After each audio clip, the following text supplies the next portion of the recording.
அனைவருக்கும் வணக்கம். நான் மஞ்சுளா கவிக்குமார் லண்டன்லேருந்து பேசுகிறேன். இன்னைக்கு எல்லா பேரண்ட்ஸுக்கும் ஒரு கேள்வி.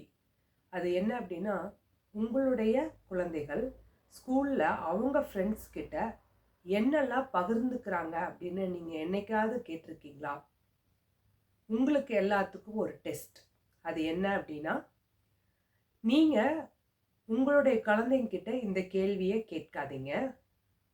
அவங்கள கூப்பிட்டு, இந்த வீட்டில் உனக்கு யார் ரொம்ப பிடித்தவ நபர் அப்படின்னு கேளுங்க. ஒருவேளை அவங்களுடைய அண்ணன் இல்லை தங்கச்சி அந்த மாதிரி யாராவது இருக்கலாம், இல்லை தாத்தா பாட்டியை சொல்லலாம், இல்லை அத்தை மாமாவை சொல்லலாம். ஏதாவது ஒரு உறவுகள் இல்லை அவங்க ஃப்ரெண்ட்ஸை யாராவது ஒருத்தவங்க சொல்கிறாங்கன்னு வைங்களேன், அந்த நபரை நீங்கள் தேர்ந்தெடுங்க. தேர்ந்தெடுத்துட்டு நான் ஒரு சில கேள்விகள்லாம் நான் உங்களுக்கு கொடுக்குறேன். அதாவது ஸ்கூலில் இப்போ ஒரு எக்ஸாம் எழுதுகிறாங்க, அந்த அதில் மார்க் எடுக்கிறாங்க அப்படின்னா, அந்த நாள் ஒருவேளை மார்க்கு அவங்க நினச்சதை விட எதிர்பார்ப்போட கம்மியாக இருந்தால், அந்த நாள் அவங்களுடைய மனநிலை எப்படி இருக்கும்? இதுதான் அந்த கேள்வி. அந்த கேள்வியிலிருந்து பல கிளை கேள்விகளாக நீங்கள் அப்போ உன்னுடைய ஃப்ரெண்ட்ஸுக்கிட்ட நீ என்ன மாதிரியான விஷயங்கள் பகிர்ந்துக்குவ? அந்த அன்னைக்கு வீட்டுக்கு வரும்போது உன்னுடைய மனநிலை எப்படி இருக்கும்? டீச்சர் ஏதாவது சொன்னாங்கன்னா அப்போ உன்னுடைய மனநிலை எப்படி இருக்கும்?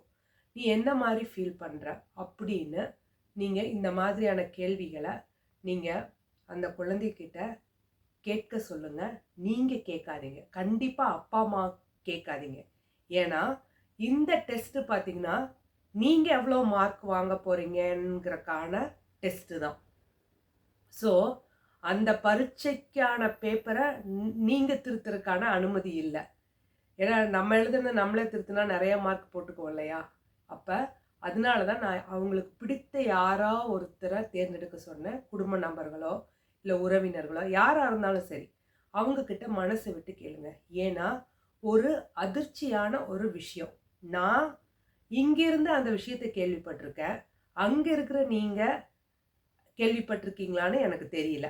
இது எனக்கு கிடைத்த தகவல். அதனுடைய அடிப்படையில் தான் நான் இந்த வீடியோ இன்னைக்கு போடணும் அப்படின்னு சொல்லிட்டு நான் எடுத்திருக்கேன். ப்ளீஸ் தயவு செய்து பேரண்ட்ஸ் எல்லாம், நம்ம உழைக்கிறோம், கஷ்டப்படுறோம், நம்ம குழந்தைகளை நல்ல ஸ்கூலில் சேர்த்தணும், படிக்க வைக்கணும், இவ்வளோ மார்க் வாங்கணும், இந்த லெவலுக்கு போகணும், அதெல்லாம் ஒரு நல்ல விஷயந்தான். ஆனால் அந்த குழந்தைங்க அதை என்ஜாய் பண்ணுறாங்களா? அதை அவங்க விருப்பப்பட்டு செய்கிறாங்களா? நம்ம பெற்றவங்க அப்படிங்கிறதுக்காக நம்மளுடைய கையில் எல்லா விஷயங்களையும் எடுத்துட்டு அவங்கள நம்மளை கஷ்டப்படுத்துகிறோமா? இதை நீங்கள் கொஞ்சம் யோசிச்சு பாருங்கள். ஏன்னா நான் கேள்விப்பட்ட விஷயம் எனக்கு பயங்கர ஷாக். என்ன அப்படின்னா, நான் எந்த ஸ்கூலில் யார் என்ன எதுவுமே நான் சொல்லலை.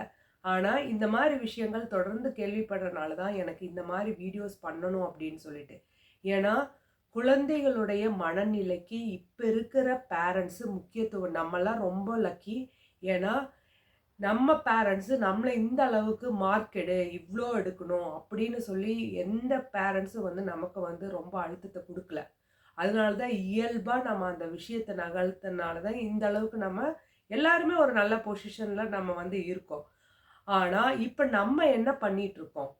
நான் என் குழந்தைக்கு அதை பண்ணுறதில்ல. ஏன்னா எனக்கு எங்கள் அம்மா அப்பா எப்பயுமே என்னை வற்புறுத்தி இதை செய் அதை செய்யணும்னு சொன்னதில்லை. அதே மாதிரி என் குழந்தைக்கு நான் என்ன சொல்லி கொடுத்துருக்கேன் அப்படின்னா, கல்வி ஒன்று தான் உனக்கு உலகத்தில் எந்த மூலையில் இருந்தாலும். அதாவது உனக்கு ஃப்யூச்சரில் ஓரளவுக்கு அப்பா அம்மா ஏர்ன் பண்ணி வச்சுருக்கோம். ஆனால் அது நிலையில்லை. நான் சொல்லுவேன் எப்பயுமே, ஒரு பூகம்பமோ ஒரு சுனாமியோ ஏதாவது ஒன்று சம்திங் நடந்தது அப்படின்னா அதில் எல்லாமே போயிடும். ஆனால் உன்கிட்ட இருக்கிற நாலேஜ் உன்னை விட்டு எப்பயும் போகாது, எங்கேயும் போகாது, யாரும் அதை திருட முடியாது அப்படின்னு சொல்லி.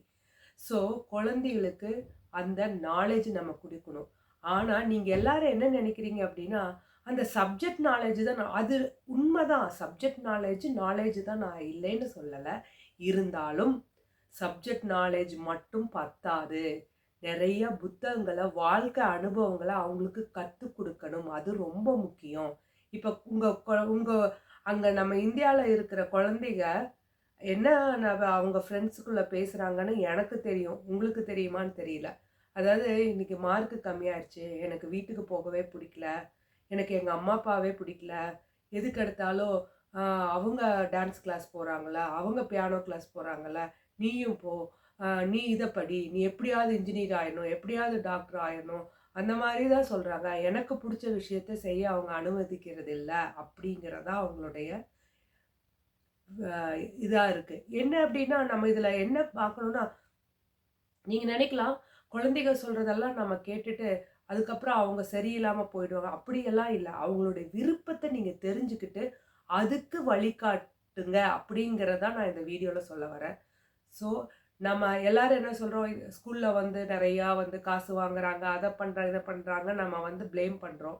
ஆனால் யார் போய் சேர்த்துறோம் அப்படின்னா நம்ம தான் அங்கே போய் அந்த குழந்தைகள இவ்வளோ பெரிய ஸ்கூலில் படிக்கணும், அவ்வளோ பெரிய ஸ்கூலில் படிக்கணும் அப்படின்லாம் சொல்கிறேன். நான் வந்து இந்தியாவில் வந்து ஒரு நான் வந்து சிட்டிலையும் படிச்சிருக்கேன், வில்லேஜ்லேயும் படிச்சிருக்கேன். ஏன்னா எங்கள் அப்பா கவர்மெண்ட் ஆஃபீஸில் ஒர்க் பண்ணனால ட்ரான்ஸ்ஃபரில் நான் வந்து படிச்சிருக்கேன். ஆனால் நான் இப்போ இந்த இடத்துல இருக்கேன் அப்படின்னா எனக்கு கல்வி எவ்வளோ ஒரு விஷயத்த சொல்லி கொடுத்ததோ அதே மாதிரி எங்கள் அப்பா அம்மா சொல்லி கொடுத்த அவங்களுடைய வாழ்க்கை பாடம் மற்ற விஷயங்கள் தான் வந்து எனக்கு வந்து ஒரு பக்குவத்தையும் அனுபவத்தையும் கொடுத்தது. அதனால கண்டிப்பாக உங்கள் குழந்தைகளோட நேரம் செலவு பண்ணுங்கள். அவங்க மனசில் இருக்கிறத பேசுங்க. நான் அப்பா உனக்கு இதுதானே வாங்கி கொடுக்குறேன், அம்மா இதெல்லாம் செய்கிறது தானே, உனக்கு என்ன பிடிக்கும் தானே, அந்த மாதிரி வந்து நீங்கள் கேட்கும் போது குழந்தைங்க பிடிக்கும் தான் சொல்லுவாங்க. ஆனால் அவங்களுக்குள்ளே இருக்கிற விஷயம் என்ன, அவங்க மனசுக்குள்ளே என்ன நினைக்கிறாங்க அப்படிங்கிறது ஒரு பேரண்ட்ஸாக நீங்கள் தெரிஞ்சுக்கணும். இதனுடைய தொடர்ச்சியான வீடியோ அடுத்த இதில் பார்ப்போம். நன்றி, வணக்கம்.